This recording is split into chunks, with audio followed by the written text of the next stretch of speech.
এটি নিউজের স্থাপত্য ও নির্মাণ বিষয়ক জনপ্রিয় অনুষ্ঠান নির্মাণ রসায়ন ২০২৩ সালে যাত্রা শুরু করে বিগত ৩ বছরে এই অনুষ্ঠানটি সিজন ১ সফলভাবে সম্পন্ন করেছে। মঙ্গলবার অনুষ্ঠানের দ্বিতীয় সিজনের জন্য এটি নিউজের প্রধান কার্যালয়ে স্বজন গ্রুপের সাথে একটি এমওইউ সই হলো।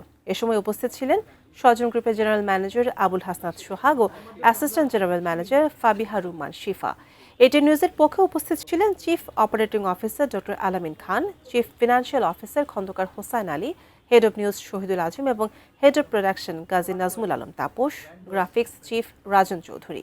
স্থাপত্যকলা, পরিবেশ বান্ধব নির্মাণ এবং টেকসই নগরায়নের জটিল কারিগরি বিষয়গুলো সহজ ভাষায় সাধারণ মানুষের সামনে তুলে ধরে আসছে এটি নিউজের জনপ্রিয় অনুষ্ঠান নির্মাণ রসায়ন।